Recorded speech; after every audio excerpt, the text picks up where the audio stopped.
স্বাগতম সবাইকে মাইক্রোসফট এক্সেলের আজকের ভিডিও টিউটোরিয়ালে। আমি সবুজ কর্মকার আছি আপনাদের সাথে। আজকে আমরা জানার চেষ্টা করব মাইক্রোসফট এক্সেলের একটি গুরুত্বপূর্ণ টপিক নিয়ে, ব্যাংকিং হিসাব দ্বিতীয় পর্ব।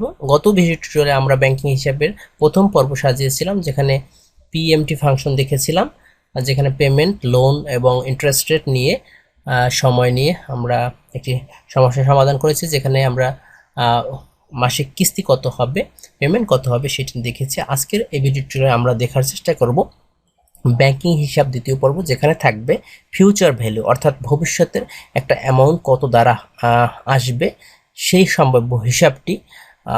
যদি আমাদের এই ভ্যালুগুলো যদি ঠিক থাকে, যেমন প্রেজেন্ট ভ্যালু, আপনার কাছে বর্তমানে কত টাকা আছে বা আপনি একটা ব্যবসায় কত টাকা ইনভেস্ট করতে যাচ্ছেন, সেটি হচ্ছে প্রেজেন্ট ভ্যালু। যেমন 10,000 টাকা। ইন্টারেস্ট রেট অর্থাৎ 5% সুদে আপনি এই 10,000 টাকা যদি কোথাও ব্যবহার করেন, কোনো ইনভেস্ট করেন কোনো বিজনেসে, সেক্ষেত্রে একটা নির্দিষ্ট সময় পর ঠিক কত আসবে অ্যামাউন্ট, সেই টাকার পরিমাণটা হচ্ছে ফিউচার ভ্যালু বলা হয়। এইটি হচ্ছে ইংলিশের পরিভাষা, অথবা মাইক্রোসফট এক্সেলে এটিকে ব্যবহার করায় এফবি ফাংশন দিয়ে ফিউচার ভ্যালু। তো ইন্টারেস্ট রেট কত আসবে সেটি এখানে দেখানো হয়েছে, যে 10,000 টাকা 5% সুদের হারে 3 বছর, 3টে টার্মস যদি হয়, 3টে পিরিয়ড হয়, সেই প্রতি পিরিয়ডে যদি আপনার 12টি কিস্তি হয়, সেক্ষেত্রে ফিউচার ভ্যালুটি হবে অর্থাৎ 10,000 টাকা প্লাস 1,614.72, এটি হচ্ছে ইন্টারেস্ট আসবে, সুদ আসবে, এবং ফিউচার ভ্যালু হবে তাহলে সুদ এবং অর্থাৎ প্রেজেন্ট ভ্যালু, আপনি যে টাকা ইনভেস্ট করেছেন এবং সুদ, এই দুটি ভ্যালু মিলিত হবে, যেটি আসবে সেটি হচ্ছে সুদ আসল, যেটাকে ইংলিশে বলা হয় ফিউচার ভ্যালু। তো আমরা এটি দেখব, আমি এটি কীভাবে আসছে সেটা দেখাবো আপনাদের। তো আমি দুটোকে ডিলিট করে দিচ্ছি যাতে আপনারা শুরু থেকে বুঝতে পারেন। Equal to FV, future value লিখে, এফভি লিখে আমরা সূত্রটি কীভাবে আসবে সেটি আমি দেখাচ্ছি। প্রেজেন্ট ভ্যালু, আমি আবারও বলছি, প্রেজেন্ট ভ্যালুটি হচ্ছে আপনার ইনভেস্টের পরিমাণ, ইন্টারেস্ট রেট হচ্ছে সুদের হার, এটা আমরা জানি। তো আমরা প্রথমে সুদের হার C6 এই ভ্যালুটিকে ভাগ দেব পিরিয়ডস পার ইয়ার, অর্থাৎ 12 মাস দিয়ে।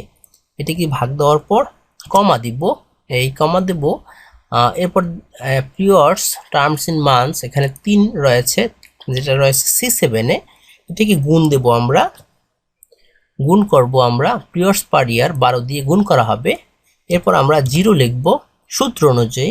এরপর আমরা প্রেজেন্ট ভ্যালু, অর্থাৎ যে পরিমাণটা আপনি ইনভেস্ট করতে যাচ্ছেন, আপনার কাছে বর্তমানে যে টাকাটা আছে, যে টাকাটা আপনি ইনভেস্ট করতে যাচ্ছেন অথবা কোনো ব্যাংকে জমা দিতে যাচ্ছেন, সেই ভ্যালুটা C5-এ রয়েছে, যার পরিমাণ 10,000 টাকা। এরপর আমরা ব্র্যাকেট ক্লোজ করে দিয়ে আমরা যদি এন্টার বাটনে প্রেস করি, তাহলে আপনার এই ফাংশনের ফলে কি আসছে দেখুন, 11,614 টাকা 72 পয়সা। এখানে বিডিটি আসছে কেন, কিভাবে, সেই প্রশ্নটা আপনার হতে পারে। আপনারা যদি এই ঘরটি বা এই সেলটিকে প্রেস করে এখানে কারেন্সির ঘরটাকে সিলেক্ট করেন, অথবা মোর নাম্বার ফরম্যাটসে যান, মোর নাম্বার ফরম্যাটসে গিয়ে এখানে সিম্বল রয়েছে, সিম্বলটি গিয়ে বিডিটি সিলেক্ট করে দিবেন, এখান থেকে বিডিটি, তাহলে বাংলাদেশি টাকা নামক যে সিম্বলটি, এটা আসবে, আমরা দেখতে পাবো। তাহলে টাকাটা এরকম একটি ফিগার দেখাবে। এখন প্রশ্ন হতে পারে যে 11,614 টাকা এসেছে আমার 10,000 টাকার 5% সুদে এবং 3টে টার্মসে বা পিরিয়ডে। তো এটি তাহলে ইন্টারেস্ট রেটটা কত, বা মানে টোটাল ইন্টারেস্ট কত, এটা আপনার হতে পারে টোটাল ইন্টারেস্ট বা অনলি ইন্টারেস্ট, সুদটা কত ছিল। তাহলে আমরা যে ফিউচার ভ্যালুটা এসেছে, টোটাল যে পরিমাণ অ্যামাউন্ট এসেছে, সেই অ্যামাউন্টটিকে যোগ করা হবে প্রেজেন্ট ভ্যালু। প্রশ্ন হতে পারে যোগ কেন। আসলে এখানে যে ভ্যালুটি রয়েছে, সেই ভ্যালুটি এক্সেলে এটি মাইনাস ভ্যালু হিসেবে কনসিডার করা হয় বা মাইনাস ভ্যালু হিসেবে দেখা হয়, এই জন্য আমরা প্লাস দিয়েছি, যাতে করে এই ভ্যালুটার সাথে এই ভ্যালুটা বিয়োগ হয়। কিন্তু আমরা যোগ দিয়েছি এই জন্য, কারণ এক্সেলে এটিকে যোগ না, আসলে এই ভ্যালুটিকে মাইনাস ভ্যালু হিসেবে গ্রহণ করে, কনসিডার করা হয়। সো আমরা এবার যোগ দিয়ে এন্টার বাটন প্রেস করি যদি, তাহলে দেখুন 1,614 টাকা, তার মানে আমার 11,614 টাকা এসেছে টোটাল ফিউচার ভ্যালু, আর ওয়ানলি ইন্টারেস্ট অর্থাৎ সুদটা এসেছে 1,614 টাকা। আশা করি আপনারা এই ভিডিওর মাধ্যমে ব্যাংকিং হিসেবের দ্বিতীয় পর্বে আপনারা জানতে পেরেছেন ফিউচার ভ্যালু এবং ইন্টারেস্ট কীভাবে আসে, প্রেজেন্ট ইন্টারেস্ট রেট, পিরিয়ডস এবং পিরিয়ড পার ইয়ার, এই সকল তথ্য উপাত্ত দিয়ে। তো এই বিষয়টি আপনারা অবগত হয়েছেন। আশা করি আপনারা যদি উপকৃত হয়ে থাকেন আমাদের ভিডিও দেখে, তাহলে আমাদের চ্যানেলটি সাবস্ক্রাইব করুন, লাইক, শেয়ার, কমেন্ট করুন। ধন্যবাদ সবাইকে।